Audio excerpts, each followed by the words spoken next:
Hi everyone, मेरा नाम राहुल कोहली है और हम इस वीडियो में डिस्कस करेंगे ईयर 1 2024 शक्ति दुबे की GS1 की आंसर कॉपी जो कि मैंने विजन आईएएस की साइट से फ्री रिसोर्सेज से डाउनलोड की है।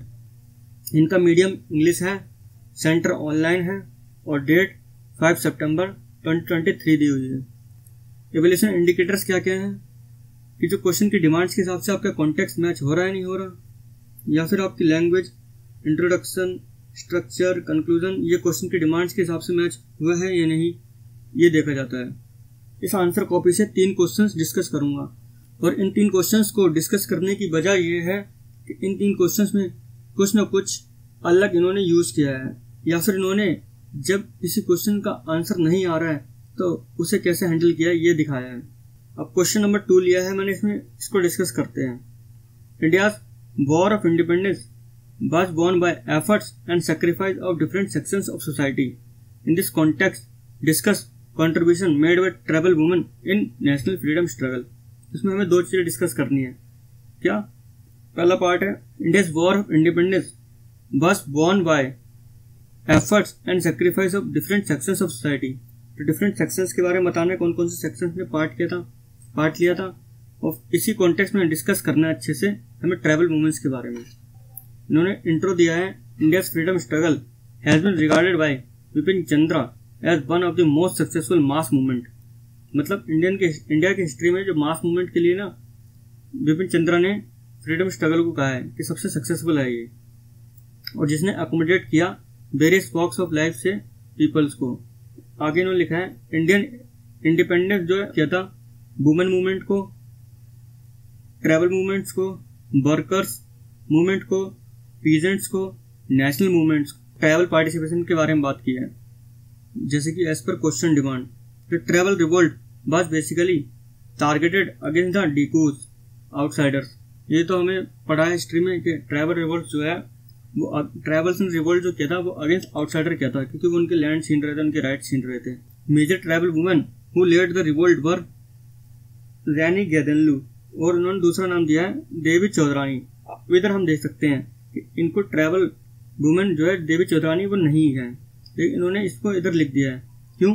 अगर ये नहीं लिखती तो इनके स्पेस छूटता और जिसकी वजह से इनके मार्क्स कम हो जाते हैं, तो इन्होंने ना आने से अच्छा कुछ लिख देना ठीक समझा। अब इन्होंने देवी चौधरानी के बारे में लिखा है कि Devi has played a significant role in the Indian indigo revolt. Book has been written on her contribution by Bankim Chandra Chatterjee.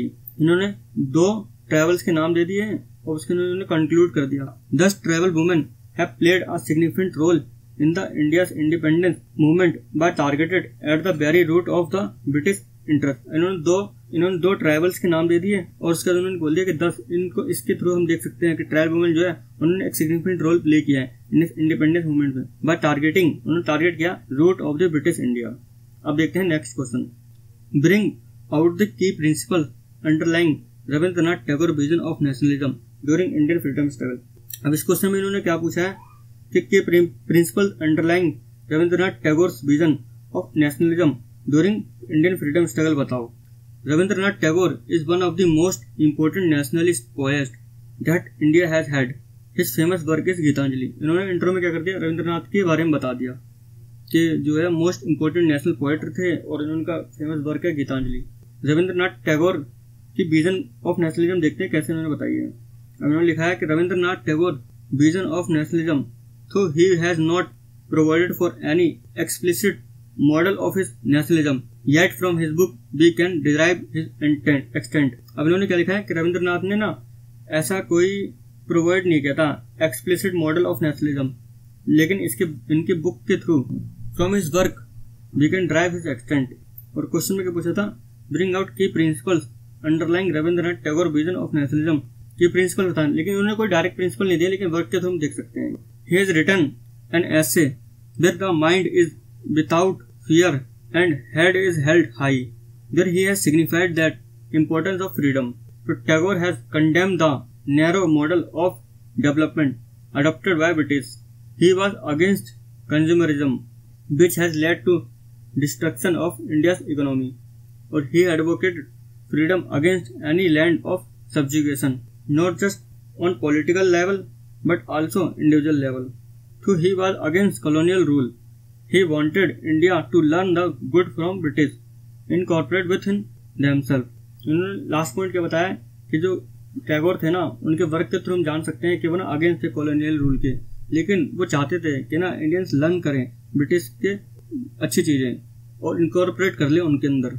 दस Tagore has provided for very balanced view of nationalism that must guide India. तो टैगोर के वर्क्स आप देख सकते हो, इन्होंने balanced view दिया है. तो इसमें अलग चीज़ क्या दिखाई थी इन्होंने कि रविंद्रनाथ टैगोर की विजन जो है ना नेशनलिज्म की, वो कोई हमें डायरेक्टली नहीं मिलती है और सही में हमने किसी बुक में डायरेक्टली नहीं पढ़ी है, लेकिन उनके वर्क के थ्रू हम देख सकते हैं एक्सटेंट. हम नेक्स्ट क्वेश्चन देखते हैं. Question number 10.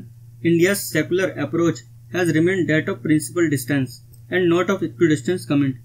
India secular approach जो रही है वो प्रिंसिपल डिस्टेंस की है एंड नॉट ऑफ इक्विडिस्टेंस.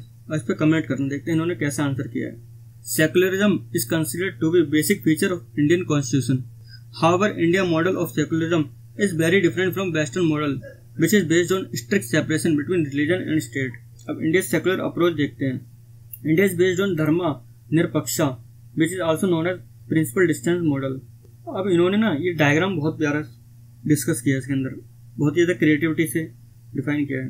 ये डायग्राम क्या दिखा रहा है, ये जो रिलीजन है आपको एक बॉर्डर या लाइन तरफ दे दिया, उसमें छोटे छोटे ऐसे मान लो कि दरवाजे हैं पोर्स टाइप के. तो रिलीजन जो है ना वो स्टेट में इंटरफेयर नहीं कर सकता, इन्होंने क्रॉस बना करके दिखा दिया है. तो रिलीजन जो है ना वो से स्टेट में नहीं जा सकता, लेकिन स्टेट जो है वो सीधा जा सकता है. That is the border between the two is porous where the state can interfere and religion matter can't. Religion does not impact the state. हम उन्होंने इसको डिस्कस भी किया है इंडिया सेकुलर अप्रोच को, क्या कि religion does not impact the state, the state has power to interfere in religion matter. Religion state को इम्पैक्ट नहीं करेगा, लेकिन स्टेट के पास पावर है रिलीजन मैटर्स में इंटरफेयर करने की, और इसके एग्जांपल्स भी दिखाएंगे नीचे. That impact basic structure of the constitution. Thus if example Supreme Court in Sarla Mudgal case, Saira Bano case, Shah Bano case has made required changes to Muslim personal law to make it non discriminatory. Similarly in Sabarimala SC allowed entry of women into the temple. Nikhil Soni judgment. Jainism preaches of Sarnath was challenged. The Indian model of secularism ensure constitutional morality. और ऊपर के cases से आप देख भी सकते हो कि सुप्रीम कोर्ट जो है कॉन्स्टिट्यूशन की तरफ से उन्होंने इंटरफेयर किया है रिलीजन में स्टेट की तरफ से, लेकिन religion can't interfere in state. In questions में आपको ध्यान क्या देना है कि इन्होंने इंट्रो कैसे दिया है और कंक्लूजन कैसे दिया है, क्योंकि यही सबसे जरूरी चीज़ होती है जो करना मुश्किल होता है. और इन्होंने कोई अलग चीज़ जो इनके आंसर में दिखाई है बॉडी के अंदर वो देखना है हमें. Thank you.